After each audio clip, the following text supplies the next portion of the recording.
puede Europa sacar ventaja de estas posibilidades? ¿Podrías darnos también algunos ejemplos de Estados Unidos que, bueno, en donde se haya sacado ventaja de la utilización de la inteligencia artificial. Rápidamente, por favor. Sí, y bueno, en mi última respuesta ya entraba un poquito en ese detalle. Se trata de cómo empoderar a otros segmentos, ¿no? El ejemplo de las aerolíneas americanas y esa reducción del 50% de controles, por ejemplo. Se trata, pues, por ejemplo, de en Nueva York, pues, algunos lugares que utilizan la inteligencia artificial para decidir y ver qué elementos hay que sacar, por ejemplo, y ver cómo se puede actuar de manera más rápida. Se trata, por ejemplo, de algunos otros lugares del mundo en el que se utiliza la inteligencia artificial para ver, pues, por ejemplo, cómo se puede, pues, unos conductos determinados, trabajar con ellos mejor para hacerlos más efectivos. En Ghana también, por ejemplo, donde se utiliza cierta tecnología y se puede tener, pues, una maquinaria para hacer un diagnóstico en toda Ghana y dar, pues eso, un diagnóstico rápido sin que haya un gran retraso. Ese es realmente el poder. En todos estos lugares es los que se han empleado, no solo en Estados Unidos, sino en el resto del mundo. Ahí está la clave. Y lo que he dicho antes, ¿qué país se va a dar cuenta de que esto es lo importante? ¿Cómo construir nuestra economía alrededor de esto? Esta herramienta que nos empodera y que empodera a todo lo que está a nuestro alrededor. Siguiendo con la inteligencia artificial, y vamos a volver a jugar a esas dos partes, la oportunidad y el riesgo. Óscar, ¿cuál es el papel que en el futuro en una empresa como Inditex va a desempeñar el uso de la inteligencia artificial? Nosotros consideramos que el papel, y lógicamente va a ser fruto del esfuerzo y de la colaboración de todos, va a ser un papel positivo, un papel de apoyo a nuestros equipos, un papel de mejora en el proceso de toma de decisiones, de acompañamiento en ese proceso de toma de decisiones. Para ello, pues, estamos desarrollándonos tanto internamente como colaborando con otros actores. Formamos parte de Indesia junto con otras empresas muy relevantes del ecosistema empresarial español. Colaboramos con instituciones académicas como el MIT. Tenemos una aproximación a la tecnología, que es nuestro IOP, nuestra Inditex Open Platform, que de alguna manera ha transitado de, pues, end-to-end, proveedores muy sólidos, muy establecidos, que te prestan el conjunto de los servicios, a algo mucho más selectivo, identificando qué empresa concreta, qué colaborador o qué desarrollo interno es el que se ajusta mejor a una necesidad, y eso nos lleva a colaborar desde grandísimas empresas como puede ser Google o Microsoft hasta pequeñas startups. En el plano interno estamos desarrollando proyectos, hemos desarrollado un playground, un sandbox con nuestra propia información en un entorno seguro para que nuestros equipos vayan identificando todas las oportunidades que puede ofrecernos la inteligencia artificial, ¿no? Pero desde esa aproximación que creemos que va a ser algo y está siendo algo positivo, está siendo algo, y creo que es algo que está presente en la intervención de todos nosotros, que no va a reemplazar la inteligencia humana, que va a acompañar, va a potenciar, va a favorecer, va a ser una gran oportunidad para nuestros equipos. Una aproximación ética, lógicamente nosotros somos conscientes de todo el conjunto de debates, de discusiones, los principios del grupo de expertos, de la Comisión Europea, etcétera, etcétera, para tratar de marcar, de establecer un contexto, un marco que sea ético, lo que, bueno, pues en gallego denominaríamos hacer las cosas con sentidiño, ¿no? Es decir, al final las cosas tienen que hacerse con el cuidado razonable para que lo que es algo positivo no se convierta en un riesgo o en una amenaza que probablemente ahora nos describirán, ¿no? Creemos, en definitiva, que es una gran oportunidad, de mejora. Estamos trabajando muy activamente en ello, impulsando que nuestros equipos se vayan acostumbrando al desarrollo de proyectos, al desarrollo de iniciativas, sin perder de vista esa aproximación, ese enfoque tanto de apoyo a las personas como, en segundo lugar, del necesario componente ético. Muchas gracias, Óscar. Me gustaría saber cómo han traducido nuestras intérpretes a Cris lo de sentidiño, porque no lo habrán tenido muy fácil. Oportunidades de inteligencia artificial. Ha dicho Óscar que están haciendo un sandbox, Alex, en un entorno seguro. ¿Es esto posible en el mundo de la inteligencia artificial? Porque tú, claro, nos has dicho, cuidado que la computación cuántica la usan los gobiernos, la computación cuántica la van a usar las empresas, pero la computación cuántica la van a usar también los cibercriminales, que, como tú has dicho, son extraordinariamente sofisticados. ¿Cuál es el límite de la seguridad en el uso de la inteligencia artificial y cómo nos defendemos de esos riesgos? Si podemos. Me ha gustado mucho cómo ha enmarcado, cómo se ha enmarcado el uso de la inteligencia artificial, de los datos, como una herramienta, ¿no? El principal desafío que yo creo que tenemos de considerar este tipo de tecnologías como herramientas es el uso dual, ¿no? el dual use de estas tecnologías.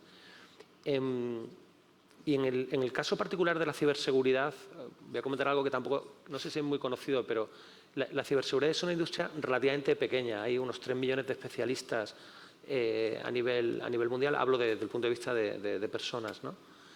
Y hay distintas estimaciones sobre cuántos recursos necesitaríamos para hacer una protección correcta de todos los assets digitales que hay en el mundo, al menos en el mundo occidental. Hay un análisis muy interesante del World Economic Forum que establece que faltan en torno a unos 2,7 millones de especialistas. Es decir, hay básicamente tanta gente trabajando en ciberseguridad como gente necesaria, ¿no? Estoy seguro que en Inditex, como en muchas otras compañías, tenéis una gestión del talento espectacular. Y estoy seguro también de que reclutar perfiles de este tipo es cada vez más complejo, ¿no? De hecho, fijaros si es complejo, que también es complejo para los malos. Los malos, y esta es una industria también muy particular, hay compañías de ciberatacantes especializadas en reclutar gente dentro de compañías. Ofrecen entre 3 y 6 veces lo que les podemos pagar cualquier compañía normal, un sueldo de mercado. Estamos hablando de que hay atacantes que están ofreciendo de forma segmentada para atacar a una compañía, a empleados de esa compañía les ofrecen… Y además libre de impuestos, ¿eh? Sí, Bitcoin. Les ofrecen entre 25.000 y 50.000 dólares a la semana por realizar algún tipo de acción concreta que les facilite el ataque, ¿no? ¿Por qué cuento esto? Cuento esto porque la inteligencia artificial, desde el punto de vista del atacante, representa varias oportunidades, ¿no? La primera es la de la automatización. Estamos viendo cómo los atacantes están utilizando, igual que una compañía utilizaría la inteligencia artificial para amplificar las capacidades de sus empleados, estamos viendo cómo utilizan la inteligencia artificial para amplificar las capacidades de sus atacantes, ¿no? Y hay especialmente un área que me parece muy interesante, también en torno a un concepto, yo creo que es muy sencillo, pero del que se habla poco, que el negocio de la ciberseguridad es un negocio de la confianza. ¿Qué quiero decir con esto? Que cuando un atacante normalmente intenta penetrar una organización, lo hace intentando suplantar una identidad, intentando hacerle creer a alguien algo. Es decir, juegan de una forma muy habilidosa con la confianza que como humanos depositamos en un email, en un mensaje, ¿no? La inteligencia artificial, especialmente la inteligencia artificial generativa, va y permite ya suplantar la voz, suplantar a través de imágenes creadas con inteligencia artificial la realidad. Llevamos mucho tiempo advirtiendo a muchos de nuestros clientes y compañías que, por ejemplo, los audios de las investors calls, ¿no? Son una fuente de inteligencia brutal para entrenar algoritmos que puedan reemplazar la voz de un consejero delegado o de un presidente. Esto es algo que sonaba ciencia ficción, pero ya hay casos documentados donde la inteligencia artificial ha sido entrenada con la voz del CEO de una compañía para reemplazar en un mensaje a su director financiero la identidad real del CEO. Es decir, vemos cómo los atacantes van a utilizar de la misma forma que las compañías la inteligencia artificial para aumentar su capacidad de automatizar sus actividades malignas, pero vemos también una creciente área, ¿no?, de suplantación de identidad digital, voz e imagen, que también va a tener un impacto importante en términos de seguridad, ¿no? y especialmente en uno de los 3 ejemplos que puse antes, ¿no? Antes puse el ejemplo de los atacantes extrayendo información o propiedad intelectual, fundamentalmente estados, extrayendo información o vendiéndola con un propósito criminal, económico, pero también hablé de la capacidad que tienen crecientemente grupos hacktivistas, estados, de manipular a la opinión pública. Vemos que la inteligencia artificial generativa va a tener un impacto y van a incrementar significativamente la sofisticación de los ataques que nuestras poblaciones, que los ciudadanos van a recibir, y va a ser más fácil y más efectivo manipular la opinión pública a escala, lo cual supone un desafío para los gobiernos, pero también creo que para las compañías, porque históricamente siempre hemos visto que algo que los estados utilizan para atacar a otros estados termina cayendo siempre en manos de los criminales que lo utilizan con fines económicos, ¿no? Así que el panorama desde el punto de vista de ese uso dual de la inteligencia artificial combinada con los datos es también extraordinariamente complejo, interesante, y creo que desde el punto de vista regulatorio, comentando un poco en línea con lo que hablaba Pilar, creo que vamos un pelín por detrás en algunos aspectos, ¿no? Por ejemplo, no hay todavía una regulación clara sobre todos los temas relativos a pagos de ransomware, por ejemplo. Tampoco existe una regulación 100% clara sobre qué posible uso van a poder tener todo lo que es law enforcement, ¿no? Fuerzas y cuerpos de seguridad del Estado de estas tecnologías. Y yo creo que ahí hay también una necesidad de arrojar un poco de luz y de debatir sobre esos temas que van a ser, en mi opinión, riesgos existenciales para las compañías y los estados. Muy bien. Bueno, Óscar, ya sabes, en el próximo Investors Day que tienes que tener mucho cuidado con el uso de eso. Hemos hablado de inteligencia artificial, de los beneficios que supone, de las posibilidades que Chris nos ha mencionado, del futuro de la inteligencia artificial aplicado a la actividad de las empresas líderes y de los riesgos. Y ahora me gustaría preguntarle a Pilar, es decir, ¿cómo le ponemos el cascabel regulatorio a este gato? ¿Cómo la Unión Europea, que tiene una estrategia digital consistente, cómo crees tú que en los próximos va a afrontar y cómo la regulación de la inteligencia artificial en el entorno europeo? Sí, pues vamos a ver. Yo quería empezar diciendo, en relación a lo que Chris Turner señalaba sobre que no se trata nada más que de instrumentos, los datos y las tecnologías digitales, en este caso la inteligencia artificial, y que realmente lo que está en el centro son las personas, son los individuos. Esto es algo indiscutible, es algo que está permanentemente en todo lo que afronta desde el punto de vista regulatorio de la Unión Europea, yo diría que casi por encima de lo que se hace en ese sentido en otras áreas, en otros países o en otras zonas del mundo. La ubicación de la persona en la centralidad de toda la regulación que se hace en la Unión Europea en materia digital es incuestionable. Se parte de ahí siempre, en cualquier exposición de motivos, se parte de ahí, y en cualquier desarrollo luego de esa norma se ve reflejado continuamente. Eso que, bueno, yo creo que eso es de todos conocidos, pero como se hablaba de algunos países y no exactamente la Unión Europea, yo creo que es bueno mencionarlo. Ahí siempre hay una tensión con la regulación, que es la innovación y la regulación. Eso está permanentemente en el debate. Yo, por los sectores, por las áreas en las que trabajo, tanto esta como la de energía, cada vez que tengo reuniones con empresas europeas y no europeas de todo tipo en estos sectores, siempre está presente la preocupación por el daño que se puede hacer a la innovación, por las limitaciones que se pueden introducir y, por otro lado, pues por la necesidad de regularlo. Yo creo que ahí hay que tener una percepción muy fina, muy atinada, para que efectivamente se pueda combinar regulación con campo abierto para la innovación, porque si no, pues estaríamos en una situación que además no se podría resolver si no es intentándolo así, porque no se le puede poner puertas al campo y al campo de la innovación tampoco. Y luego otra cosa que quería decir, es decir, yo creo que tanto en la Unión Europea como en cualquier otro país o cualquier otra área geográfico-política, hay que huir de las narrativas proteccionistas. La narrativa proteccionista, que a veces en la Unión Europea ha tenido una cierta expresión, yo creo que es una enorme equivocación.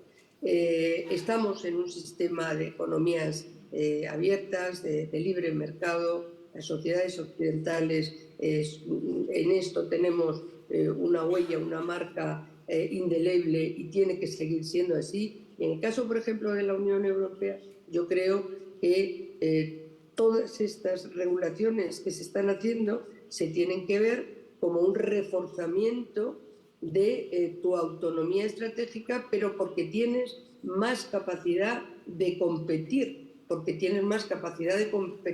en una economía global abierta, en sociedades abiertas. Yo creo que esto nunca hay que olvidarlo, porque si no sería también una gran equivocación. En este sentido, siguiendo realmente con la pregunta, porque he hecho esta entrada para que no nos confundamos, ni proteccionismo, sociedades y economías abiertas y la persona en el centro de la regulación.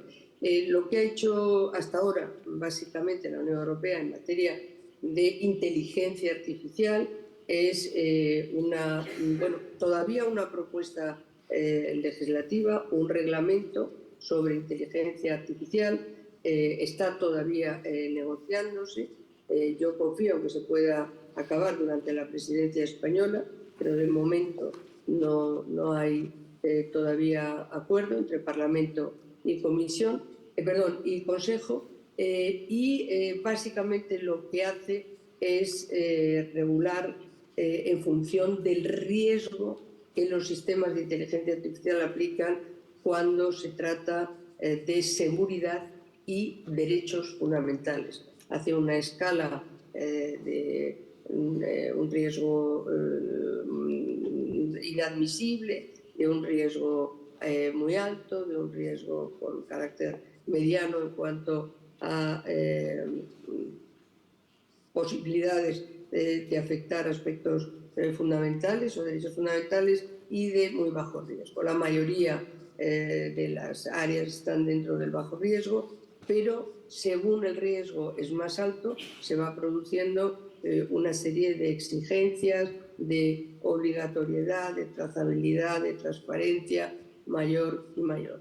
Esta es la legislación de estos últimos años, porque como tal casi es la primera, porque antes ha habido algunas otras aproximaciones, pero que no ha llegado a ser regulación, y es una regulación en función del riesgo para derechos fundamentales, como digo, y para seguridad.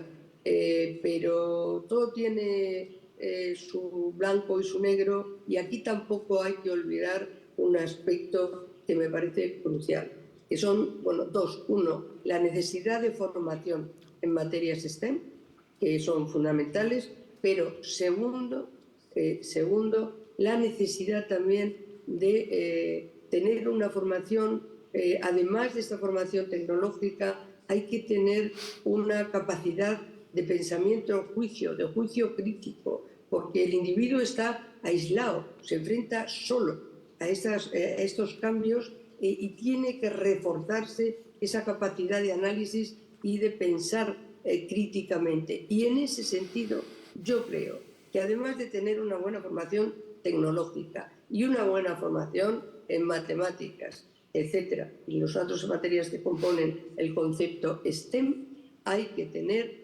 una buena formación en humanidades, porque es un complemento más que nunca vital para poder entender esta complejidad que ha introducido en el funcionamiento de la humanidad en todas sus dimensiones, desde la más personal a la más, digamos, económica, el desarrollo de las tecnologías digitales. Y eso me parece esencial. Es un instrumento que, si no lo tienes, realmente estás en manos de terceros con muchas más posibilidades que si, por el contrario, tienes esa capacidad básica de análisis y de pensamiento. Muchas gracias, Pilar. So, I think that we have almost finished, but I would like to Bueno, creo que estamos ya casi en el final, pero me gustaría simplemente hacer una preguntita rápida de un minuto para cada uno de vosotros sobre el mismo tema. Para Chris, ¿cómo ves el futuro de Europa y de la economía europea en este desarrollo digital y en esa economía digital? Pues el futuro de cada uno de los próximos 10 años. Rápidamente.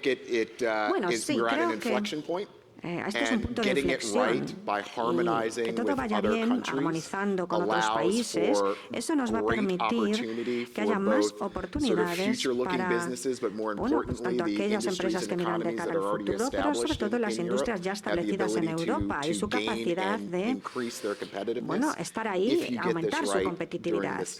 Eso va a ser clave si se hacen las cosas bien en este momento. Puede ir a la izquierda o a la derecha, mucho depende de cómo nos armonicemos con otros países, pero las empresas europeas están en desventaja por la regulación en comparación con sus competidores en el resto del mundo. Así que es un punto de inflexión. Desde el punto de vista del dark side tenemos la gran ventaja de que es el salvaje oeste, con lo cual no hay regulación. Vamos a estar bastante condicionados en los próximos años sobre la evolución de los actores. En mi opinión, creo que en nuestro sector se llama bad actors, ¿no? Los actores criminales. Y en mi opinión, los próximos 10 años van a ser 10 años, y no hemos hablado mucho porque no hemos tenido tiempo, pero van a ser 10 años donde la geopolítica lo va a dominar todo. Hemos vivido y venimos de los felices 90, donde la economía dirigía la política.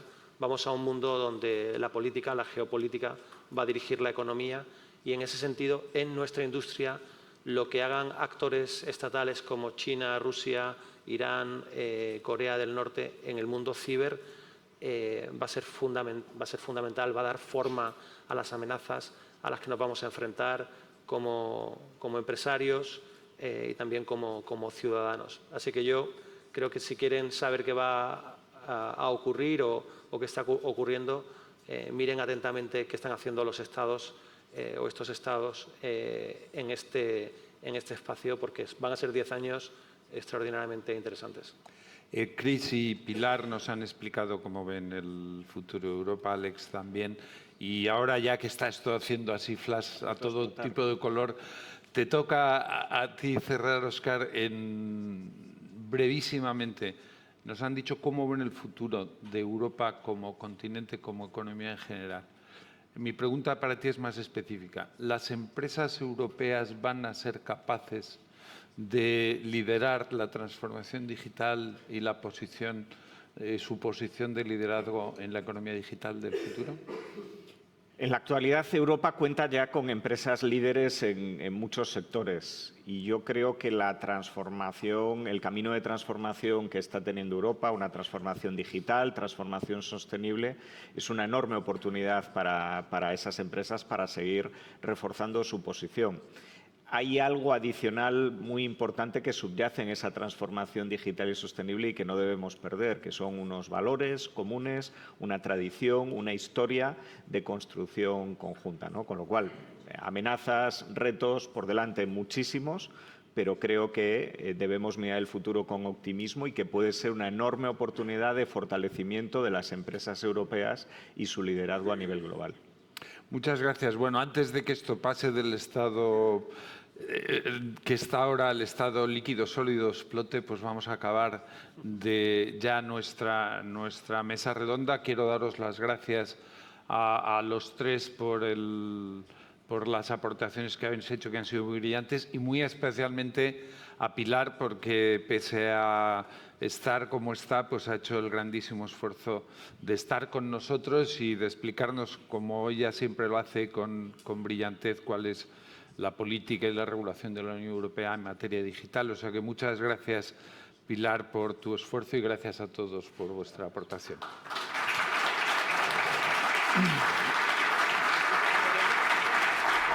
Ah.